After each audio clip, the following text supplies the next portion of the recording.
When you're the queen, when you're recognized as sports entertainment royalty, when you encompass every attribute of a champion, you understand why people want to see you any chance they get. Want to know what it means to be genetically superior? You never will. Watch me. I mean, have the privilege of watching me. Je vais faire très court, les amis. Je vais faire très court. Je vais pas blablater pendant 20 ans. J'essaie de faire le plus court possible. Mais en vous éclaircissant les choses. Déjà, première question. Pourquoi Charlotte est à SmackDown? Pourquoi Charlotte est à SmackDown? Je veux juste qu'on me réponde. J'ai du temps là, tu vois. J'ai le temps. Vas-y, réponds-moi. Vas-y. Tu peux mettre ton petit commentaire, vas-y. Moi, je t'attends. Je t'attends, vas-y. Vas-y, mets ton petit commentaire. Vas-y, en m'expliquant. Mets pause sur la vidéo si tu veux. Mets pause sur la vidéo aussi si tu veux. Mais y a pas de souci. Mets pause sur la vidéo. Mets ton commentaire. Pourquoi Charlotte est à SmackDown? Ils sont en train de la ruiner. SummerSlam étant donné le deuxième plus grand pay-per-view de l'année, on va se retrouver à Natalya Naomi. Non mais tout va bien. Natalya Naomi dans le deuxième plus grand pay-per-view de l'été. Si vous voulez. Vous voulez bouffer de la merde? Mangez de la merde. SummerSlam, j'étais dégoûté de pas le voir. Je vois ça, je vois que ça sera Natalya Naomi. Je suis content d'être en vacances en fait. Voilà. Je suis content d'être en vacances. Charlotte à SmackDown, ils sont en train de la ruiner. S'il vous plaît, au prochain draft, il y a un draft après SummerSlam et après WrestleMania, normalement, WrestleMania 34. S'il vous plaît, faites retourner Charlotte à Raw. Je vous en supplie. À SmackDown, ce n'est plus possible. Elle n'a plus sa place à SmackDown. Elle n'a pas sa place. SmackDown est la terre des opportunités. Est-ce que Charlotte a besoin d'une opportunité? Non. C'est la plus grande superstar de la WWE de tous les temps. La plus grande women's de tous les temps. Est-ce qu'elle a besoin d'une opportunité? Non. Non. Elle devrait être à Raw, qui est le show meilleur que SmackDown. Donc, Charlotte, si les officiers de la WWE me regardent, s'il vous plaît, faites retourner Charlotte à SmackDown. Please return, Please return Charlotte to WWE Raw. Thank you very much. Voilà. J'espère qu'ils m'auront écouté. Parce que Charlotte à SmackDown, ce n'est plus possible. Il faut qu'elle retourne à Raw à tout prix. À SmackDown, ils sont en train de la ruiner. Salut à tous, c'est WWE en français, j'espère que vous allez bien. Aujourd'hui on se retrouve pour la review de WWE Battleground 2017. Voilà, comme vous pouvez le voir, je suis dans un nouveau décor. Comme je vous ai dit, je suis en déménagement, du coup j'avais pas de connexion, rien. Du coup je suis venu dans le bureau à mon père tout simplement. Du coup voilà, comme ça je peux faire mes vidéos tranquille. Il m'a stocké un bureau vite fait, donc voilà. Si vous voyez que le décor est pas terrible, si vous entendez des bruits de voiture ou quoi, je suis désolé, c'est juste que c'est dans une zone industrielle, du coup je peux pas faire autrement. Voilà, déjà il y aura des vidéos, ne vous plaignez pas, tu vois ce que je veux dire.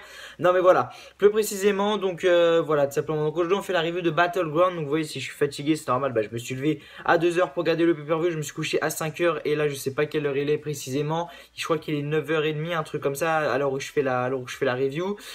Du coup voilà. Je t'ai juste à dire ça. Battleground était vraiment un pay-per-view. Moi je l'ai noté sur 20. Si vous me suivez sur Twitter, je l'ai noté. Je lui ai mis un 7 sur 20 ce pay-per-view. Pourquoi? Parce qu'il y a eu des choses bien.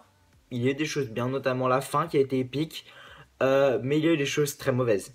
Je vais vous expliquer pourquoi. Alors déjà, on a commencé par Uso New Day. Excusez-moi, Uso New Day. Ok. Bon, je l'avais dit. Uso New Day, ça allait commencer par ça, c'était sûr. Victoire de New Day, voilà, c'était sûr aussi. Ce match était assez bon. Voilà, Kofi Kingston, je sais pas où il était pendant le match. Kofi Kingston, limite Xavier Woods jouait tout seul. Hein. Kofi Kingston, on l'a pas vu du match. Mais voilà, les New Day ont remporté les ceintures. Voilà, ils ont fini par leur prise de finition. Donc comment ça s'est fini? C'est-à-dire que je crois que c'était Xavier Woods. Oui, je crois que c'était Xavier Woods qui était en plein centre du ring. Et les deux Usos, donc Jimmy et Jay, se sont mis à deux coins. On commençait à se mettre debout pour faire un double splash. Sauf que Kofi Kingston a poussé un des Usos. Je sais pas si c'était Jimmy ou Jay. Il a poussé un des deux des New Day, tout simplement. Voilà, ensuite Xavier Woods a enchaîné une descente du coude magnifique. Et après, les New Day ont fini sur leur prise de finition à 2. C'est-à-dire que Xavier Woods ou Kofi, je sais plus, ils prenaient la tête d'un Uso. Le mec du New Day, je sais plus si c'était Xavier ou Kofi, je me souviens plus. Il était sur la troisième corde, il a sauté sur la tête du Uso. 1, 2 et 3. Le New Day sont les nouveaux champions par équipe de SmackDown Live. Voilà, sans rajouter de plus. Ah oui, on a eu le kick-off aussi. Victoire de Aiden English, voilà, rien à rajouter. Ensuite, on a eu le deuxième match de la soirée, Shinsuke Nakamura contre Baron Corbin. Quand tu fais une fin de match comme ça, c'est pour faire cash-in Baron Corbin le soir même. Excuse-moi, là, Corbin n'a pas cash-in, je vous le spoil, Corbin n'a pas cash-in sa manette. Pourquoi? Pourquoi lui faire une fin de match comme ça? Alors que le soir même, il ne va pas cash-in. Ça sert à rien. Ça sert à rien. Comment c'est fini la fin de match? Nakamura Corbin, nanana, ils se battent, nanana, Sting of the Strong Size, Baron Corbin le Long Wolf, donc le loup solitaire. Qu'est-ce qu'il fait? Qu'est-ce qu'il fait? Il se prend, donc ils sont en train de se prendre, nanana. Il met Shinsuke Nakamura met Baron Corbin par terre. Shinsuke Nakamura est prêt à faire son Kinshasa. Voilà, tout simplement. Ok. Baron Corbin reste à terre. Un coup de bluff, peut-être. Nakamura le relève. Corbin lui met un coup de pied dans les couilles. Fin du match, disqualification de Nakamura. Disqualification pour Nakamura, pardon. Et Battleground était bien. Oui. Battleground était excellent. C'était magnifique. Mais oui. Ensuite, on va passer au troisième match de la soirée. Le Fatal 5-Way féminin. Je préfère rien dire dessus. Je vais juste vous dire l'ordre d'élimination. Parce que voilà, c'est chiant. Voilà. Première ordre d'élimination. Tamina par un disarmer de Becky Lynch. Donc Tamina se fait éliminer en première. Lana se fait éliminer en deuxième par un disarmer de Becky Lynch. Becky Lynch se fait éliminer par un tombé de Natalya. Et Charlotte se fait éliminer par un tombé de Natalya. Voilà. Natalya contre Naomi à SummerSlam. Vous aimez ça, vous? Vous voulez ça à SummerSlam? Non, c'est votre choix. C'est votre choix. Je préfère pas parler de ce match parce qu'il me rend ouf. Donc, Charlotte, Arrow, s'il vous plaît. Charlotte, Arrow, s'il vous plaît. Charlotte, Arrow, s'il vous plaît. Charlotte, Arrow, s'il vous plaît. Tout ce que je pense dans ma tête là, c'est juste en fait de prendre le mec de l'officiel de la WWE, le prendre comme ça par sa putain de cravate de merde avec son W d'enculé là, et lui dire mais mec, développe ton cerveau un peu. Tu vois pas que là, à côté de toi, t'as l'une des meilleures women de tous les temps, et tu l'as fait perdre par Natalya, la meuf qui a 10 ans et qui a gagné le titre une fois dans sa vie. Je sais pas. AJ Styles, Kevin Owens. Enfin un match qui remonte un peu la relève du pay-per-view. Parce que là, ces trois matchs-là, c'était de la grosse merde. AJ Styles contre Kevin Owens, comment c'est fini le match? Kevin Owens est prêt à faire un powerbomb, si je me souviens bien, enfin un truc comme ça. Sauf que AJ Styles est trop lourd, du coup il balance AJ Styles sur l'arbitre est KO tout simplement. Du coup Kevin Owens commence à porter une prise de soumission, c'est contré par Styles, c'est recontré par Kevin Owens. Et à un moment Kevin Owens arrive à retourner la prise, il tente le tomber, sauf que l'arbitre, en fait, comment je pourrais vous expliquer ça? En gros, l'arbitre était derrière le corps enfin il était à gauche. Oui, c'est ça, à gauche du corps de AJ Styles, sauf que à droite de AJ Styles, son épaule était relevée, mais l'arbitre ne l'a pas vu, du coup il a tenté de tomber 1, 2 et 3, sauf qu'il a tombé, il a fait le tomber en mode mort, parce qu'il s'était fait bousculer, entre guillemets, du coup il attendait de tomber comme ça, 1, 2 et 3, donc en gros il a mis à peu près 10 secondes pour tenter de tomber, tu vois, en gros. Un résumé, sauf que l'épaule de AJ Styles n'était pas au sol, du coup normalement AJ Styles ne devait pas gagner.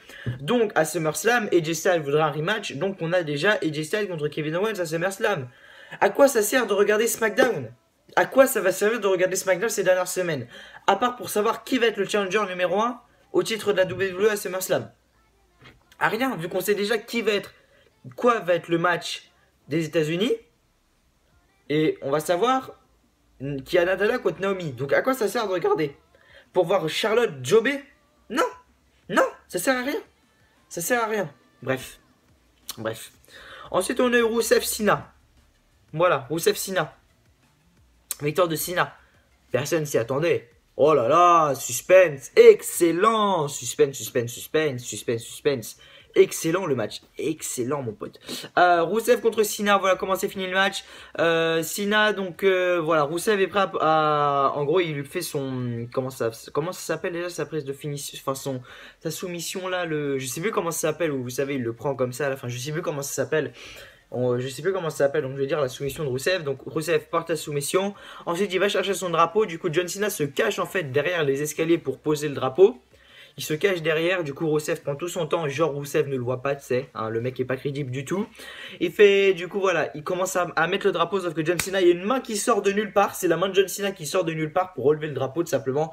John Cena commence à enchaîner des coups à Rousseff, à côté des escaliers des États-Unis, à côté des escaliers où il fallait poser le drapeau des États-Unis, il y avait des tables, John Cena le prend, attitude adjustment sur la table, John Cena pose son drapeau, voilà, victoire de John Cena pour les États-Unis, personne ne s'y attendait, voilà, personne ne s'y attendait, voilà. Personne ne s'attendait à une victoire de Cena ce soir. Non, tout le monde savait que ça allait être Rousseff qui allait gagner. Oui, bah oui. Ensuite, avant-dernier match de la soirée, là j'étais vraiment content parce que enfin, ils sont peut-être en train de se dire, mais c'est vrai que Mike Bennett c'est ridicule à WWE quand même. Hein. Peut-être qu'ils sont en train d'ouvrir l'œil. Sami Zayn a gagné contre Mike Bennett. Certes, il y a eu des interventions de Maria, etc. Mais Sami Zayn a réussi à gagner. Voilà, je suis vraiment content. Sami Zayn a réussi à gagner contre Mike Bennett. C'est cool. Voilà, c'est cool qu'ils ont fait gagner Sami Zayn. Comment ça s'est fini? Il lui fait, comment ça s'appelle, vous savez, sa souplesse dans le coin. Ensuite, il lui porte un énorme Helluva Kick. 1, 2 et 3, la victoire de Sami Zayn contre Mike Bennett ou Mike Canales, comme vous voulez. Du coup, voilà, je suis assez content pour Sami Zayn qu'il ait gagné. Enfin, ils sont réveillés sur son cas, si je peux appeler ça comme ça. Donc voilà, Sami Zayn a gagné contre Mike Canales, c'est cool. Ensuite, dernier match de la soirée, voilà le Punjabi Prison Match, le match que tout le monde attendait le plus. Et franchement, c'était le meilleur match. C'était le meilleur match de la soirée, incontestablement. C'était le meilleur match de la soirée, surtout la fin. Surtout la fin était vraiment épique, je vais tout vous raconter. Donc en gros, le match, comment il se déroule, voilà, je vous rappelle les règles du Punjabi Prison Match. En gros, il y a une première cage avec 4 portes. La porte doit être ouverte la porte est ouverte pendant 60 secondes et après ne peut plus être rouverte. Et ensuite, il faudra passer, en gros, par-dessus la cage. Et ensuite, la deuxième cage pour tout simplement gagner le match. Donc en gros c'est comme un steel cage x2 en gros. En fait c'est un steel cage mélangé à Hell in a Cell. Voilà, je sais pas si vous voyez un peu ce que je veux dire. Du coup voilà. Comment s'est fini le match? Donc en gros comment sont sortis les superstars de la première cage. L'arbitre ouvre la porte, voilà, ouvre la première porte, la porte se referme. Ok, sans réussite.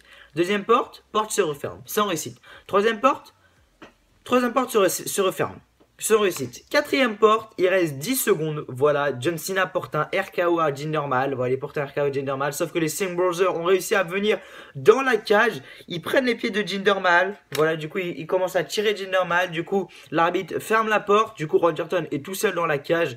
Et il commence. Enfin, Randy Orton est tout seul. Oui, c'est ça. Randy Orton est tout seul dans la cage. Et Jinder Mahal commence à monter. Sauf que Randy Orton arrive à monter tout en haut de la cage, à faire un grand écart. Du coup, il reprend l'ascendant sur la deuxième cage. En fait, il a réussi à faire un grand écart. Et après, voilà, tout le monde tombe. Voilà, Randy Orton et Jinder Mahal tombent. Ça part en couille, ça prend des kendo sticks, ça se met des RKO, ça se met des RKO, des Kalas, oui, je crois que c'est un Kalas, la prise de finition de Jinder Mahal, dans la deuxième cage, tout simplement. Donc voilà, c'était vraiment un vrai combat de rue.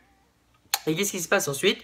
Randy Orton voilà, est en grande position pour gagner le match. Voilà, Jinder Mahal est complètement sonné à l'extérieur du ring. Randy Orton commence à monter sur le truc. Et là, on entend la musique de Jinder Mahal. On voit pas ce qui se passe. On a un gros plan sur la tête de Randy Orton. On voit pas ce qui se passe. Et là, on voit Randy Orton qui regarde comme ça. On voit la foule qui commence à hurler. Nous étions à Philadelphie, en Pennsylvanie. J'ai oublié de le dire. Et là, on voit le Great Khali qui arrive. Le Great Khali. Qu'est-ce qu'il fait là, sérieusement? Le Great Khali. Et il commence à prendre Randy Orton, il commence à l'étrangler comme ça, il commence à étrangler Randy Orton comme ça. Du coup, il commence à le prendre et Jinder Mahal arrive tout simplement à passer par-dessus la cage tout simplement. Du coup, victoire de Jinder Mahal. Jinder Mahal conserve son titre et le défendra à SummerSlam et non pas de cash-in à SummerSlam. Non, pas de cash-in ce soir pour Baron Corbin. Peut-être que c'est The Great Khali qui a intimidé Baron Corbin à cash-in. Peut-être que si il n'y aurait pas eu le Great Khali, Baron Corbin aurait pu cash-in. Mais bon, voilà. C'est une opinion, c'est une chose que je donne comme ça. Voilà. Donc en gros, pour donner une note à ce pay-per-view, je mettrais une note de 7. Voilà, une note de 7. C'était vraiment pas un pay-per-view excellent. Il y avait juste la fin, voilà, qui était bon. Voilà, Sami Zayn qui gagne Orton Mahal. Après, voilà, Kevin Owens et Jay Styles n'étaient pas mauvais aussi. Après, tous les autres matchs étaient de la merde. Voilà, vraiment, tous les autres matchs étaient de la merde. Vous savez pas à quel point j'ai les boules comme ça pour que ça soit Natalia qui ait gagné à la place de Charlotte. Et voilà.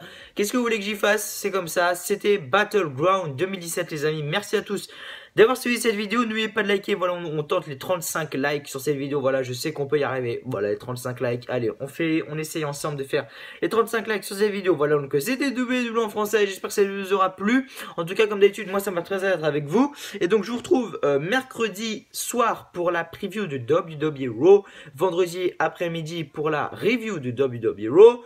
Vendredi soir pour la preview de SmackDown Live, samedi après-midi pour la review de SmackDown Live, etc. etc. J'espère que vous avez compris un peu le fuseau horaire des vidéos. Voilà, donc c'était WWE en français.